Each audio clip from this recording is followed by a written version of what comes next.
Good evening, everyone. I believe we're connected. So I'm Leslie Krebs, and coming to you live from my home like just about everyone else. And pleased to introduce to you our keynote speaker this evening, Dr. Jim Halfpenny, who's coming to us all the way from Gardner, Montana, where he resides by Yellowstone National Park. Jim is a scientist, author, and educator whose background is mammalogy and ecology, including polar, alpine, long-term specialties. He's president of a naturalist world, an ecological education company, and annually leads educational expeditions to the Arctic.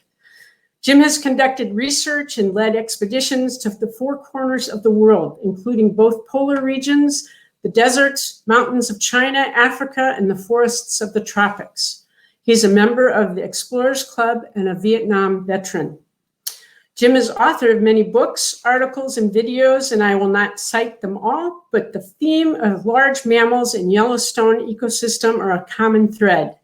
Additionally, his writing, photographs, and classes have been featured in many well-known outdoor journals and scientific journals.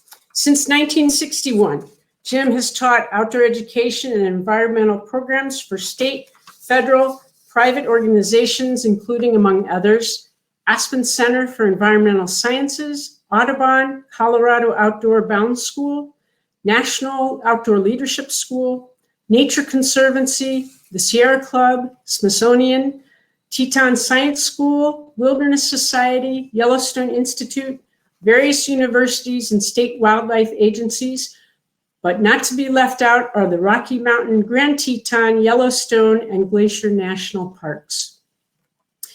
Jim and I both taught with the National Wildlife Federation, which is how we met. He has previously also taught right here in McHenry County, including a workshop for the Conservation District, and has helped us with green drinks in the past. I am delighted to share my wonderful, knowledgeable, and longtime friend with you all this evening. You're in for some good learning today and should know that time with Jim in the outdoors is a really great treat.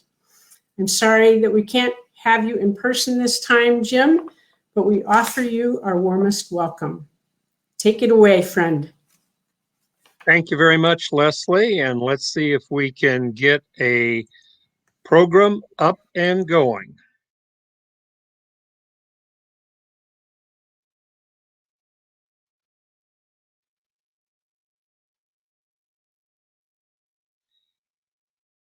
Let's see here if we can get this to come forward.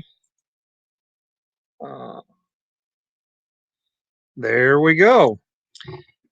Well, to the environmental defenders of McHenry County, it's a great pleasure to be here. And it's a wee bit on the intimidating side to follow up with Bill McKibben. I really enjoyed his address and I appreciate much what he had to say. I'm going to take you north to the land of aerial traffic lights, the Aurora Borealis, an area of polar amplification. The effects of warming climate are felt much stronger in the far north than they are in the rest of the planet, also the far south. My background has been in the polar regions. I turned 21 in Antarctica. You see me down here on the left, standing on Scott's Hill, where Scotsmen waited in vain for the return of Scott. And I've worked at both polar ends of the globe. During that time, I've led various expeditions there, and of recent decades on a yearly basis, so I could see the effects of climate change firsthand. I love the North, and I wished I could just today talk to you about the North and all of its phenomena. I wished I could share all the wildlife I've seen through the years, a land of white creatures of all sorts, and even those that live out on the ice, the aquatic animals, the walrus, the polar bear. But tonight I'm going to introduce to you the cryosphere and talk with you about the cryosphere. The cryosphere means the world of ice. And the north and the south polar regions are the world of ice. That cryosphere has many flavors of ice. There's air ice, that's the ice that forms in the sky. There's land ice, ice caps, glaciers, icebergs, permafrost, And there's sea ice, annual and multi-annual ice.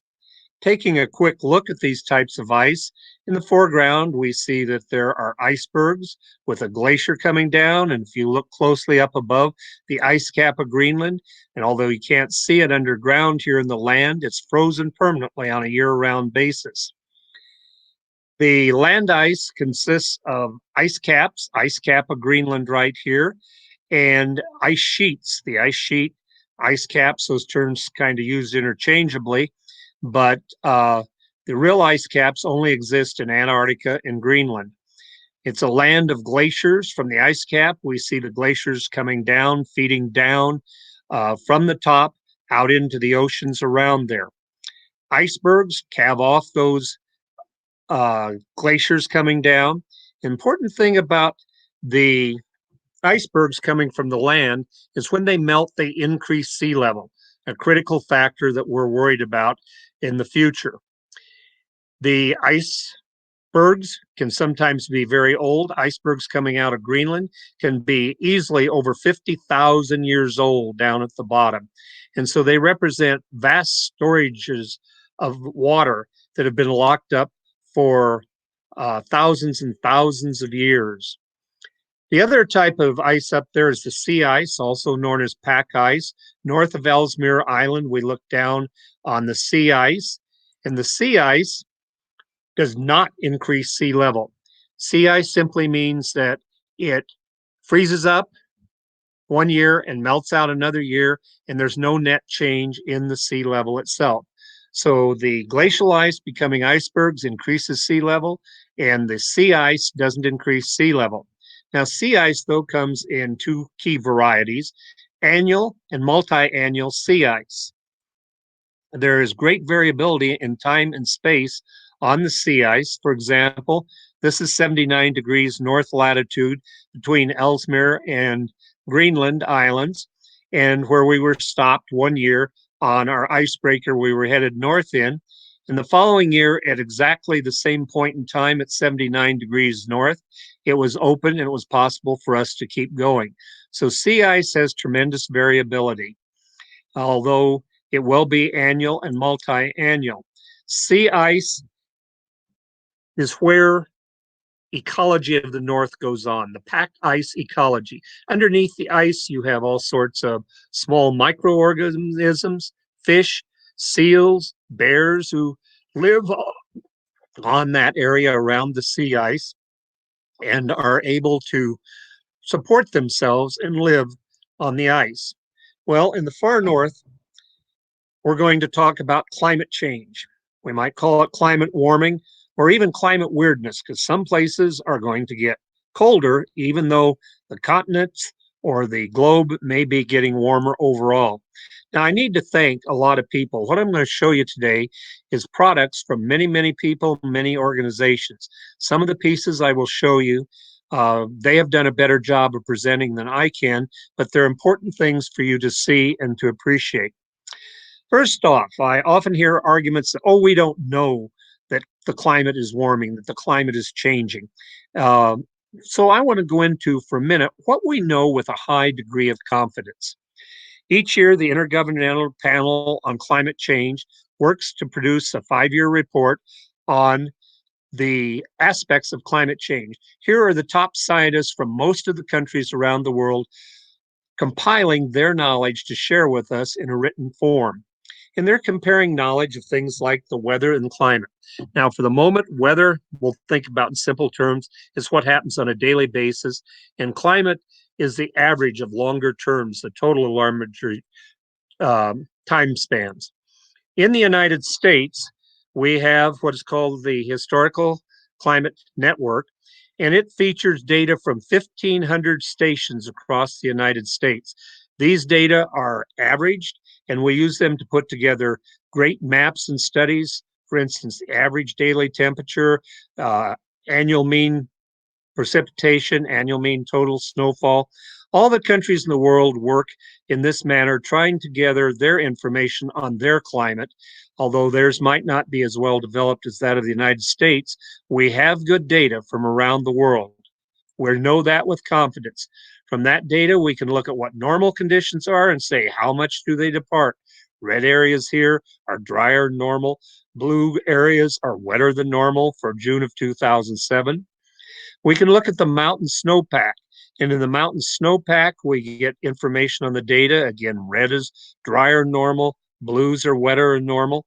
Once we know about the annual snowpack, we can follow the stream flow each year and see what the average is shown in triangles versus the actual flow for a given particular year. We know with good reliability when we're in drought conditions. I live right up here in the just off the northwest corner of Wyoming, and you can see in the year 2004 we were in severe drought conditions. We know that for sure. We know fires are increasing all over. These are the wilderness areas north of Yellowstone National Park with fires popping up. We know that with good reliability. We know trends with good reliability. Antarctica, we have ice cores that go down through the ice, and the core I'm showing you here goes back 400,000 years. We now have a core of 800,000 years back in time. With great reliability, we can test the gases in there, which tell us about what the temperatures were and what the gas conditions were.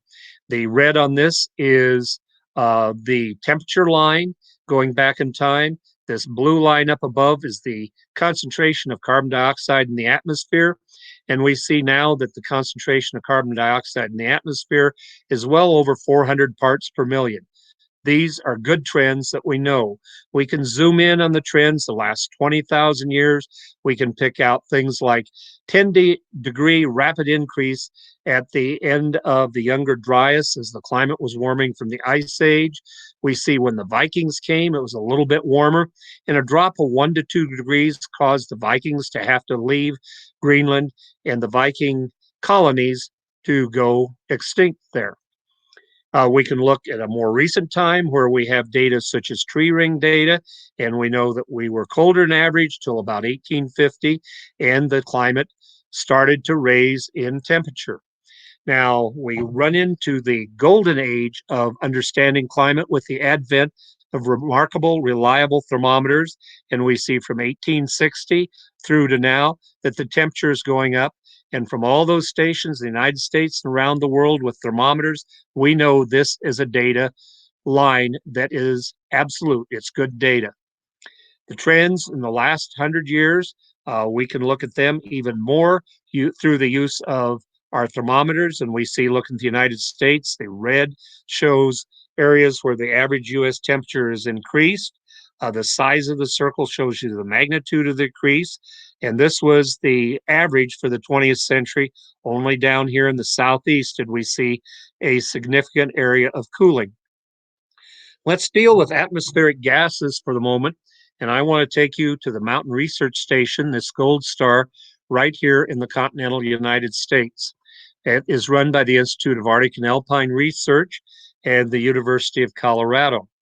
Our site is at 11,600 feet, and that site I served myself. My grants that I wrote personally paid for the collection of atmospheric gases, and I myself many times was up there at 11,600 feet, whether it was lightning, making the hair stand on end, or winds or winter. Twice a week we had to go up and collect atmospheric gases. The atmospheric gases we collected are the second longest record in the world, the longest being in Hawaii. Ours is the second longest record. It didn't matter what the conditions were. Sometimes we crawled on our hands and knees or even our stomach to reach these stations. This is an October shot of our station and a May shot at 11,600 feet. Now, I want to show you during the time I was there what went on with atmospheric gases. From January through December of each year, collecting every week of the year, 1968 through 1990, the parts per million of the atmospheric gas concentration. And you can see that that increases dramatically. There's a trough here each summer. The gas we're looking at on this graph is carbon dioxide. That trough, that lowering area, represents the plants of the planet Earth taking a deep breath, inhaling carbon dioxide and putting out carbohydrates in the forms of increased plant growth. Well, I want you to follow with me a record that has been developed on all these stations.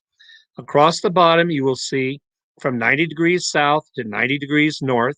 And on here, different dots represent different collection sites, such as the one that I just showed you. There will be a chronological indicator right here starting in 1979, and we're going to follow the gases from 1979 on. And what you see by 1980, we have got an increase here, a couple of stations not working, and then coming back in. And down here at the bottom, you will see a graph showing the overall average for the planet. This shows each station on the left and the average for the planet. We're now up to 1987, and we're looking at about 350 parts per million. I'm very proud of this graph because I helped finance and I helped collect the gases here, and our station would be one of these dots right here in the middle. You see it raise during the winter and drop in the summer when the planets take a deep breath. More action in the northern hemisphere because there's more land mass with more plants there to do the breathing. Notice how the annual curve is going up and up and up. Now we're in the year 1997, and you see it go around to 1998, 1999, and the year 2000. That curve is dramatically increasing.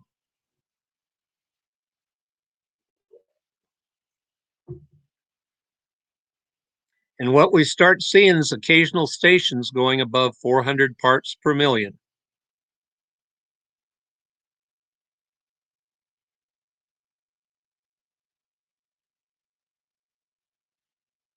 The year 2010 is coming up. Now we see lots of stations that are going above 400 parts per million. Look at the curve of the increase, the average for the whole year increase, and that's in 2014. Now what we're going to do is look at some surrogate indicators as we start going back in time. And you'll notice our graph on the left is going back 1960, and this is looking at other data that were collected prior to the main atmospheric collection, and now we're heading back in time. This is tree ring data, pre-industrial data. Back in those times, there was less than 278 parts per million, and now we're going to start going into the ice cores, and the ice cores will take us back in time to 15,000 years before now, 20,000. In the ice ages, we averaged about 185 parts per million. Going back in time, now reaching 100,000 years back,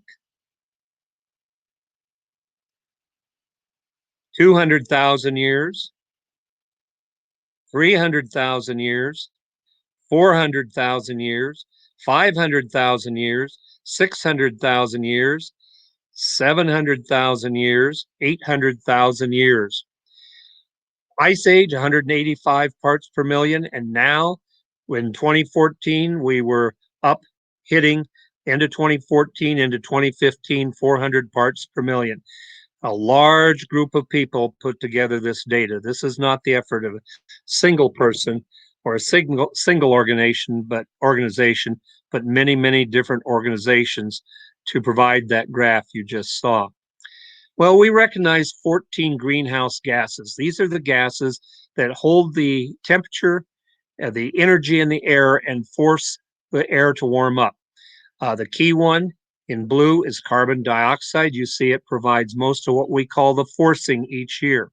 Then there's methane. Single molecule of methane holds more energy than 4 molecules of carbon. We see the key ones up here. We see some chlorofluorohydrocarbons with names that are so long I can't even say them, and about 10 minor ones down here. Each year we calculate the annual greenhouse index and we check to see if we're doing any good. And indeed, over the years, we have reduced some of the chemicals in the fluorocarbon categories. Well, those data, folks, we know, we trust. Nobody can really argue with them. They're for real. So let's put a few bounds on our confidence. Back in the 1970s, we started developing models, first computers, first models. We modeled what was going on in the atmosphere. By the 80s, we started adding into our models information on the land surface. By the time the 90s came in, we added in more information from oceans and sea level. Then we added sulfur, carbon cycles, ocean carbon cycles, atmospheric chemistry, dynamics of the vegetation, more atmospheric chemistry. Till in the early 1990s, our models included all sorts of information about the planet Earth. With those, we were able to make predictions such as these: 2000 to 2100 temperature change using different models. And we can look that the models predict different ranges of temperature, but we can see the dark gray area here. Most of the models are in there agreeing, and we can take an average, and the average here says that by 2100, we expect a 3-degree increase in carbon dioxide if we, the inhabitants of the planet, don't do something significant to change that pattern. Well, that's numbers, that's graphs. Everybody, numbers and graphs. So I'm going to take you on a quick world trip to look at the effects of climate change. I started my career in Antarctica when I was 21 years of age. And in Antarctica, we were able to fly and look at the glaciers. But even back there in the late 60s, early 70s, we were seeing meltwater rivers on top of the glaciers coming down. My camp was in the dry valleys. I lived in this area for 4 months. The dry valleys are an area where there's more sublimation of moisture out each year than falls. And I would chip into the lake here, which we affectionately called Lichen Lake, to get ice to melt from my water. Well, from the ice cap of Antarctica, glaciers flow down, and it's a water path coming down, but it's frozen water, and you can see the different waves there. This particular glacier is Meserve Glacier, and we wanted to know what was going on with the warming of the glacier and what was going on at the bottom. So what we did at one of these waves, we brought in a helicopter and we went up and chopped a platform out of the ice and built a wooden base for that platform. The Navy dropped in a drill rig. From Wyoming, we brought in an oil well drill foreman, and he was able to work to drill down through the ice.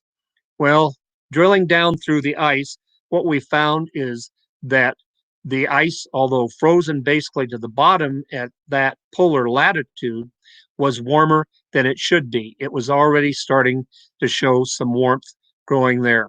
Well, that's the South Pole. Let's go to the North Polar area. And the summary of many different studies show the Arctic trend of temperature from the 1880s, and we can see that the Arctic trend is going up in temperature. Now, I mentioned there were two types of sea ice, annual and multi-annual or multi-year ice. The annual ice freezes and thaws each year. The multi-annual ice has formed hundreds or thousands of years ago and been frozen over that vast amount of time. Now what we're seeing is that long-term ice is starting to melt. So what we're going to look at is the minimum amount of ice that is recorded each year. The minimum point occurs in September, and we'll look at multi-annual and annual ice and the trends in what's going on. Coming in here, you see the extent of the multi-year ice back in 1980 in millions of kilometers. And as you watch through time, you will see that the multi-year ice is decreasing rapidly. Oh, there was a good time. It went up for a while, but now it's starting to continue down and down as we reach the year 2000. By 2005, it's dropping dramatically. And by 2008, records are set for the lowest ever. In 2012, another record set. If we went back 200 years, this area would all be multi-year ice set up. This is all the multi-year ice that's gone. Now, the problem with this is when this ice melts, the cold water of the Arctic is going to come down through the channels between the Canadian archipelago of islands and run down between Canada and Greenland. I want to show you this in another view. Now, in this particular view, what we see here, the red ice means that it's 100% multi-year ice.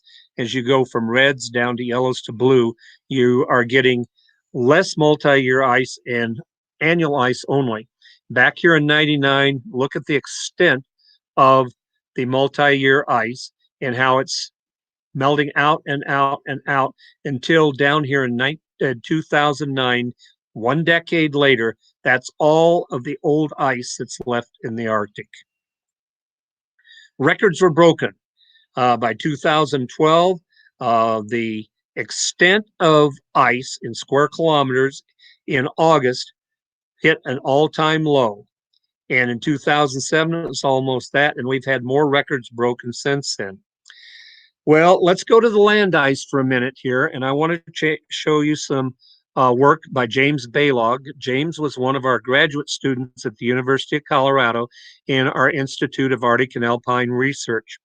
And James didn't want to look at graphs and numbers and stuff. He wanted to document this firsthand and did an incredible job of that. So here is the work by James Baylog. I'm on the phone with Jim on one of our regular check-ins. Jim, nothing's happening. Jim, it's going well. We had some serious bouts of wind, but other than that, things are fairly well set up here. We've got some continuous time lapse going. It's starting, Adam. I think. Adam, it's starting. Oh wait, Jim, this is the big piece is starting to cast. Let me call you back. Call him back. Okay, bye. Still going? Yeah. In that V section right there. Holy shit, look at that big bird rolling. All four running, right? Yeah. Look at that.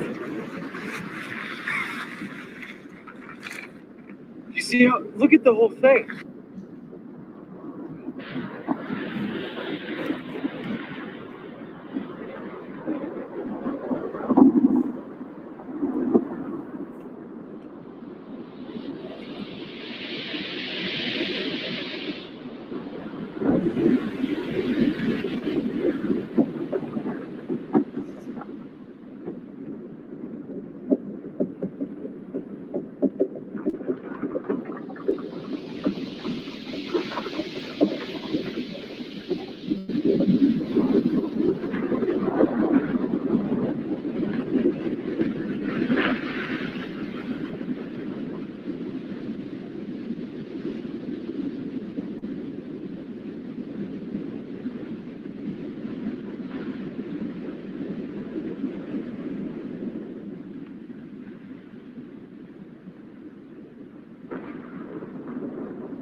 Calving face is 300, sometimes 400 feet tall.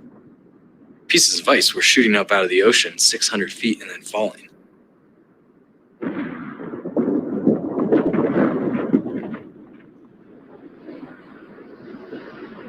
The only way that you can really try to put it into scale with human reference is if you imagine Manhattan. And all of a sudden, all of those buildings just start to rumble and quake and peel off and just fall over and roll around. This whole massive city just breaking apart in front of your eyes.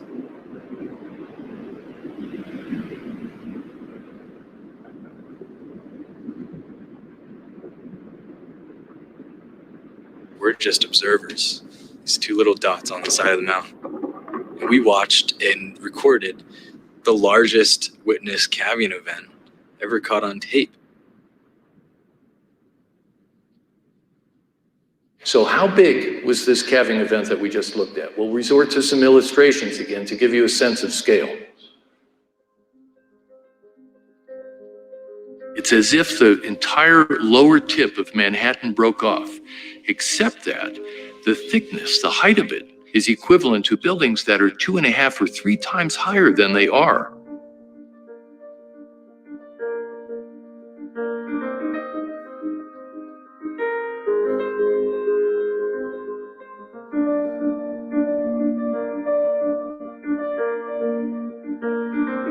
That's a magical, miraculous, horrible, scary thing. I don't know that anybody's really seen the miracle and horror of that. It took 100 years for it to retreat 8 miles from 1900 to 2000. From 2000 to 2010, it retreated 9 miles. So in 10 years, it retreated more than it had in the previous 100.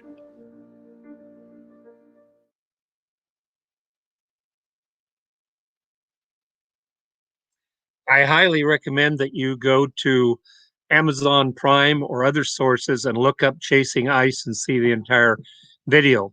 Now I want to take you to Greenland. This map of Greenland here shows you the number of days each year when the ice cap of Greenland has melting going on. The nice white blue down here is no days each year. As you go up the line, it's an increasing number of days where melt occurs. Greenland is a high mountain area, well up 10,000 feet plus, and sea level on the coast. What you're looking at is the average amount of melt for the time period from 1979 to 2000. Up on top here, no melt days. Down on the coast, melting out. Well, 2012 was a record year. In 2012, what we saw for the first time ever was melting across the top of the ice cap, well over 10,000 feet, massive melting on the edges. Well, we know as the earth warms, the sea level rises. And in the past 100 years, we've had 1 to 2 millimeter rise per year. And when you look at a map down there in Louisiana, and the red area is what will be lost if the sea level rises for a full meter. And if you look at that, you see New Orleans underwater, other places underwater. These melt problems are due to the ice calving off. It's not just the Arctic. In Glacier National Park, soon to become Glacierless National Park, we can look at the Grinnell Glacier and how much ice there was in 1938, 81. This ice has melted out. We have the beginning of a lake, and by 2006, it's mostly a lake.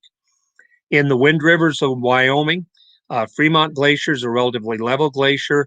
I was involved with coring on this glacier, and what we found that at the end of the ice age, the temperature changed in 10 years from very cold to very hot. The change was extremely rapid, only 10 years at the end of the ice age. Well, climate warming has become a critical factor, and you know it's critical when it makes the national news. Time, be worried, be very worried. Newsweek, living with global warming. Yeah, well, climate warming, it's all a hoax. Wait a minute. That was August 2007. Look at this little star asterisk there. Oh, down here, the asterisk says, or so claim well-funded naysayers who still reject the overwhelming evidence of climate change. The article is inside the denial machine, and the truth about denial. There are people that have mounted a concentrated effort to make us believe climate change is not going on. ExxonMobil sponsored a deal where they would give any scientist $10,000 if they would write a scientific paper against climate change. At our Institute of Arctic and Alpine Research, we received that offer from ExxonMobil. And if you read down here, you would see the details about them giving this $10,000 reward. Well, to counter that, I want to highly recommend a book called Merchants of Doubt by Naomi Orestes and Eric Conway. Excellent scientific investigators and reporters, and you need to read that book, especially the chapter on the Merchants of Doubt. And this is how a few people have had extraordinary influence, not only here in the United States, but across the world, to make climate change looks like it's a hoax. And we, as the pro-environmental community, need to understand how this was done and how it works. So please look up Merchants of Doubt. You can probably go online and get the one key chapter that really describes everything. So what I want to leave you with is a worldwide look at the global annual temperature. This starts and it goes in 5-year periods from 1880 to 1884. Blue is cold, reds are warmer, and you can see by the 1900s, we're starting to pick up more warm in the north. Remember that polar amplification. By the 1950s, warmth is showing up in Antarctica.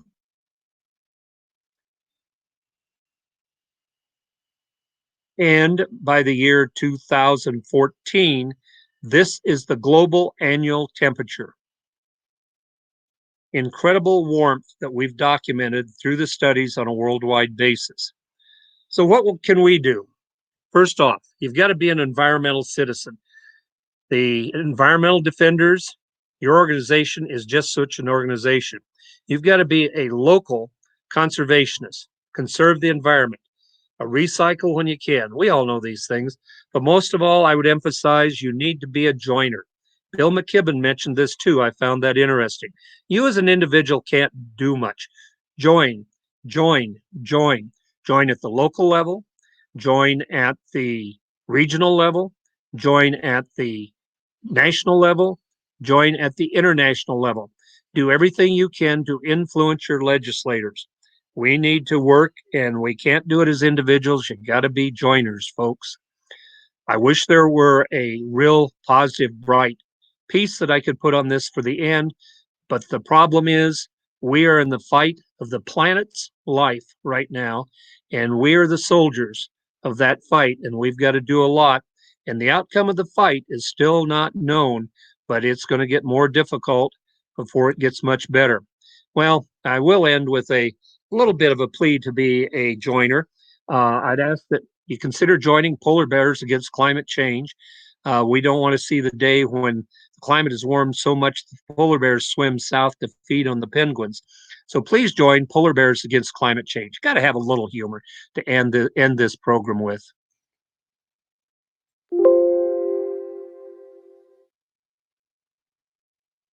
And with that, I return to the main stage. I believe we can pull this up and pull this up and stop sharing. And we're back to the main stage. And Leslie, at this point, I will turn it over for comments or questions to folks. That's great. Jim, thank you so very much for an incredibly wonderful but hard presentation on reality that we are facing. And all of us in Defenders appreciate also your call to action for continuing our work as environmental citizens, and we're all joiners. And I'm glad that I'm part of a group such as that and also know you. So thank you. And we have some questions, I think, and I'm happy to help with those, but I'm not sure how to get to them. And I apologize, Jim. Thanks everybody for your patience as we work on the technology part. Yeah, hi. This is Cynthia, just my voice, if you can hear me. I have a question about semantics. So global warming, climate change, what is how do we educate people about, because I feel like global warming got people thinking that if it's cold, it can't be global warming. That sort of got people off track. It really is about a changing climate. So how do people use global warming anymore? And was that a mistake to call it that from the beginning? What are your thoughts on that, Jim? Well, that's why I put up the slide of climate change, climate warming, global warming, climate weirdness. These terms in the general public are used interchangeably. And regretfully, global warming kind of fuels the naysayers who say, well, yeah, but it's colder here. You can't be right. It's not warming. I personally prefer climate change, but I learned a long time ago when you're talking to any audience, especially if you wish to convince them of what's going on, use their language. And where I am in a situation where somebody might be talking about climate warming, I'm going to use their language, but put the slants on it that I want for conservation. I talk with whatever they're using. I prefer climate change.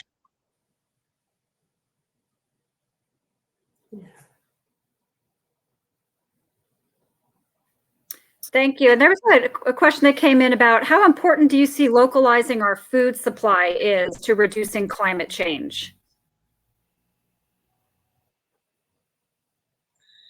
As I said, we can't be an individual. Anything that we do to be a joiner helps. And localizing the food supply, that definitely helps also. Um, it's one piece in a huge puzzle, or another way to look at it, it's one little battle in the huge fight. And every piece, every battle counts.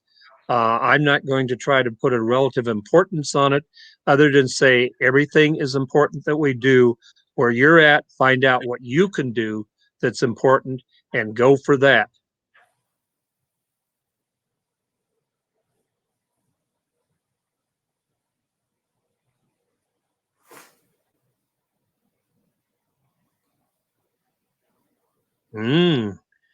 Kind of silence out there. No more questions. Oh, Ken has a question. How are you seeing? Of the melting ice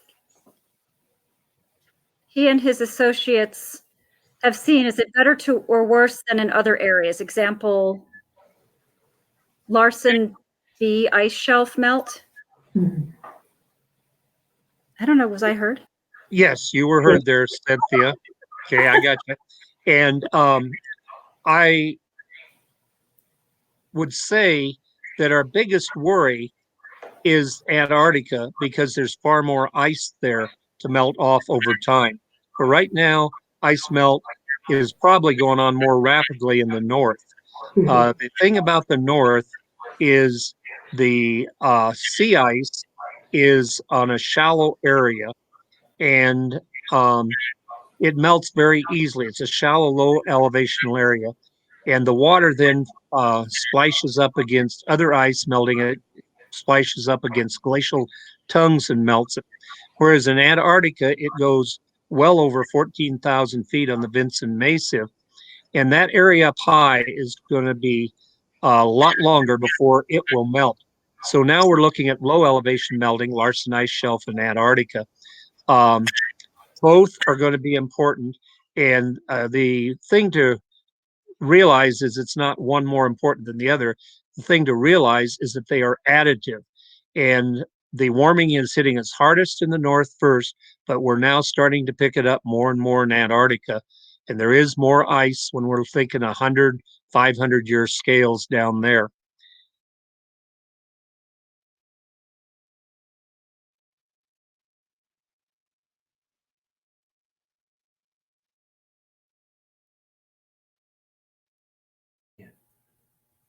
I can't unmute. Okay, thank you. So Lori has a question. If changes are made, can the ice recover? Right now, I personally feel we've probably reached a point where we've gone too far for real recovery. We definitely might be able to slow it and maybe in the long run hold it. But to recover the ice that we've had across the north, I personally believe we have passed that point of being able to recover it. As sure as we're on this meeting today, within 10 years, a private individual will sail their boat to the North Pole. The ice The North Pole is not symmetrically located in reference to the North Polar Basin, and it's off the side and melting. We have dramatic melting in open water at the North Pole now, and within 10 years, somebody will make that trip by boat. My prediction, and maybe I'm wrong, maybe it'll take 15, maybe it'll take 20 years, but it's a sad point, and we can never put back that multi-year ice that's being lost right now at such a rapid rate.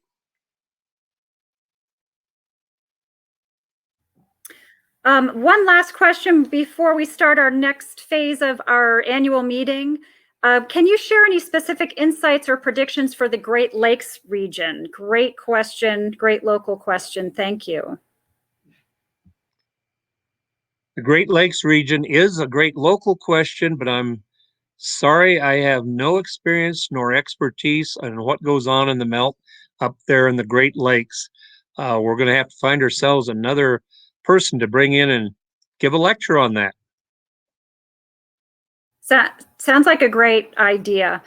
Jim, on behalf of all of the environmental defenders of McHenry County here this evening, thank you so much for addressing our annual meeting on this really important topic. We appreciate your time. And for those of us who also got to see you talk about the Aurora Borealis at Green Drinks, we're double lucky. And we really appreciate you taking your time out of this day with us. Thank you very much, Cynthia. And the one thing I'd say, folks, is go get your copy of Chasing Ice by James Baylog. Show it to everybody you can. Once you see that, it's awful hard to deny what's going on. Chasing Ice by James Baylog. Thank you very much, folks. I'm glad you mentioned that because it's actually in the Defenders Library. We showed it few years ago. So if anybody wants to check it out, come see us. We've got a little library of films. So yes, applause. I will applause for everybody because it's different from Zoom. Thank you so much, Jim. And we'll take a short break and then we'll welcome our award winners to kick off the next part of our program. Stand by.